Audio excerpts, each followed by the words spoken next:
আসসালামু আলাইকুম। আপনারা সবাই কেমন আছেন? আশা করি যে যেখানে আছেন ভালো আছেন, সুস্থ আছেন। হ্যাঁ হ্যাঁ হ্যাঁ, কি হয়েছে? কি দিব? যাও আপির সাথে খেলো। ওই দেখো দেখো, আপি আপি কি করতেছে। খেলো খেলো খেলো খেলো খেলো খেলো দিবে, খেলো। তো এই তো এখন সন্ধ্যাবেলা চলে এলাম। কিছুদিন ভিডিও দিতে পারিনি কারণ খুব অসুস্থ ছিলাম। তো আমি একা না, আমার পরিবারের সবাই, বাচ্চার বাবা সবাই অসুস্থ ছিলাম। তাই ভিডিও করার মতো সিচুয়েশন ছিল না, তাই করতে পারি নাই। তো আজকে আলহামদুলিল্লাহ সুস্থ আছি, ভালো আছি। তো আজকে ভিডিও করলাম বলতে তো আজকে অনেক কাজ করছি। তো কোনো মশলা ছিল না, কিছু ছিল না। অনেকগুলা এখানে প্রায় 1 কেজি আদা রসুন ব্লেন্ড করেছি। তো ব্লেন্ড যখন করেছি তো ভাবলাম আর কী লাগবে সেটা করে ফেলি। আর এটা হলো ইচা মাছের ঝোকা ছিল, তো সেটাও ব্লেন্ড করে নিয়েছি। আর এই হলো সরষা। এখানে 2 রকমের সরষা আছে, কালো সরষা, হলুদ সরষা, আর সাথে পেঁয়াজ আর কাঁচামরিচ দিয়ে আমি একসাথে ব্লেন্ড করে নিয়েছি। আজকে আমি সরষে ইলিশ রান্না করেছি। তো ভাবলাম প্রতিদিন তো ঝামেলা করে করা যায় না, তাই বেশি করে করে নিয়েছি যাতে এমন 2-3 দিন খাওয়া যায়। বেশি করে করছি 1 বক্স, আজকে রান্না করেও এই 1 বক্স আছে। আর এটা হলো পেঁয়াজ বাটা, মরিচ, পেঁয়াজ আর মরিচ ব্লেন্ড করে নিয়েছি।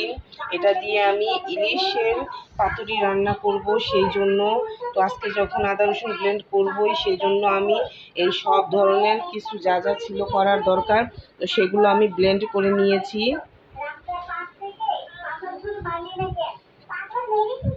এগুলো লাগবেই, একদিন কষ্ট করে বেশি করে একটু করে নিলে তো অনেক দিন খাওয়া যায়। তো এগুলো অনেক দিন হয়ে যাবে। আর এই হলো আগের আদা রসুনগুলো। তো এখন আমি আদা রসুনগুলো ভরে নেই। তো সবাই খুব অসুস্থ ছিলাম, অসুস্থতার কারণে ভিডিও ছাড়তে পারিনি, একা সব কিছু সামলাতে হয়, করতে হয়। বাচ্চাদের রান্না করে খাওয়ানোটাই মুশকিল ছিল, এতটাই অসুস্থ ছিলাম। বাইরে থেকে ওরা আব্বু কিনে এনেছে, এতটাই। তো আলহামদুলিল্লাহ এখন সুস্থ আছি। তো আল্লাহ যা করে ভালোর জন্যই করে। মেয়ের পরীক্ষা চলে আসছে, আবার 10 মার্কসের পরীক্ষা। ওদের স্কুলে অনেকবার ফাইনাল পরীক্ষার আগে 2বার এমন সিটি পরীক্ষা নেয় 10 মার্কসের। তো বুধবার থেকে 10 মার্কসের পরীক্ষা শুরু হবে। একসাথে 2টা পরীক্ষা হয়, যেমন বাংলা সেকেন্ড পেপার, এই 2টা একদিন হবে। ইংলিশ হবে, দুটো সাবজেক্ট একদিনে, এভাবেই হয়। এই তো আদা রসুনগুলো ভরে নিলাম। তার এইদিকে দেখেন, আমি ডিপ ফ্রিজটায় কিছু রাখি না কেন। তো ডিপ ফ্রিজটা যখন আমার কিছু বের করার দরকার হয়, তখন দেখেন কত কিছু, আরও কিন্তু আমি এখানেও নামাইছি, অনেক কিছু আমি উপরে রাখি। এই তো সেইগুলো নামিয়ে তারপর সেটা করতে হয়। এই জন্য ডিপ ফ্রিজটা আমার বেশিরভাগ খালি পড়ে থাকে। দেখেন কি কি আছে। ওই তো এইটার মধ্যে অনেকগুলা ইলিশ মাছ আছে, আর এটায় টিকা আছে, আর এটা হলো চিংড়ি মাছ আছে মনে হয়, দেখছিলাম। এটাই কি দেখি তো। এই তো নারিকেল কোরানো রাখছি, একটু সাইড করে গুছিয়ে রাখি। এটা মনে হয় গরুর মাংসটা, সবুজ পলিথিনটায় গরুর মাংস মনে হয়, হইতে পারে। আর এই তো এখানে দেখেন প্রায় এখনো 5 কেজির মতো আম আছে। আমি আমের দিনে রাখছিলাম, এখনো অনেকগুলা আম আছে। তো এখান থেকে বেরও করি না, খাইও না। জলফইগুলা বের করছি, আর ওইখানে চালের গুঁড়া, আর এইখানে এই তো গরুর মাংস আছে, মিষ্টাই কি, তো এই তো এখানেও আছে 2 পোটলা গরুর মাংস। দেখা যাচ্ছে একটা বরফ গলছে, যেই গরম পড়ছে না উঠানো যায় না। একদিন ডিপটাও আবার পরিষ্কার করব। তো ডিপটা আজকে খোলার উদ্দেশ্যে যে মশলাগুলো বানিয়েছি তো সেগুলো আমি গুছিয়ে রাখবো। আর দেখাই, দেখেন এই ফ্রিজটা কি জ্যাম করে রাখছি। এটা আমার সুবিধা হয়, এটা সুবিধা বলতে এটার থেকে মাছ মুছ নিতে রাখতে সুবিধা হয়, কিছু নামানোর ঝামেলা নাই। এই তো এখানে সরো সরো সরো সরো না বাবা, ইলিশ মাছগুলা এখানে রাখি, তো জায়গাটা কম লাগবে।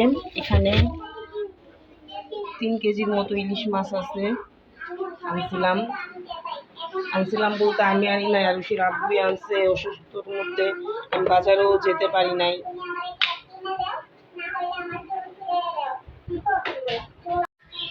আর এইদিকে দেখেন কতগুলা নামাইছি ওখানে রাখবো বলে। আর ফ্রিজটা এত বরফ জমছে যে কি বলবো, প্রচুর পরিমাণ বরফ জমছে। বরফ জমার কারণে এই পাকগুলোতে কি আছে বের করতেও কষ্ট হচ্ছে, বের করতে পারছি। সরো সরো, বড় তো কাজ করতে দাও। কতদিন অসুস্থতার কারণে কিচ্ছু করা হয় নাই, কি যে একটা পরিস্থিতি। সব কিছু যেমন ময়লা, তো এগুলো গুছিয়ে রাখতে হবে। মাছ মাছের জায়গায়, মাংস মাংসের জায়গায়। তো কোনগুলো আগে খাবোই খাবো। দেখছেন কি ভয়াবহ অবস্থা হয়ে গেছে আমার ফ্রিজেরও। তো দেখি এখানে কি, এই তো এগুলা কচু শাক সিদ্ধ করে রেখেছিলাম। আর এটার মধ্যে কি আছে, যেহেতু এই ফ্রিজটা আমার বেশি খোলা পড়ে আর ওটা খোলা পড়ে না, তো ওটার মধ্যে যেগুলো না লাগবে সেগুলো রাখবো। এগুলো হলো মিষ্টি আলু,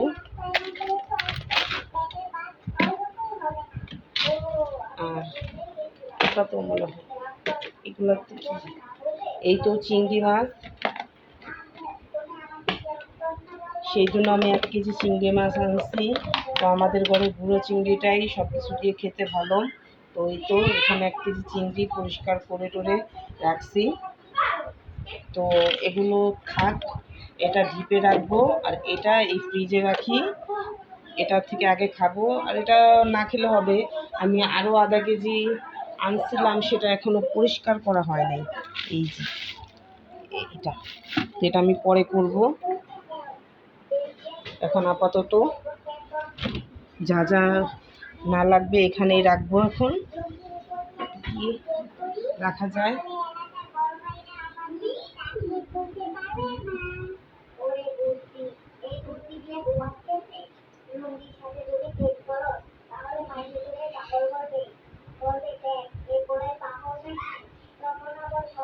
তো এই তো মোটামুটি রাখলাম। তো এখনও কিন্তু পর্যাপ্ত পরিমাণ জায়গা আছে এখানে। তো ওইখান থেকে আরও কিছু পরে করব, বেছে বেছে রাখবো। যেগুলো না লাগবে আর যেগুলো প্রতিদিন লাগবে সেগুলোই ওখানে রাখবো। তো এখন আপাতত রেখে দেই,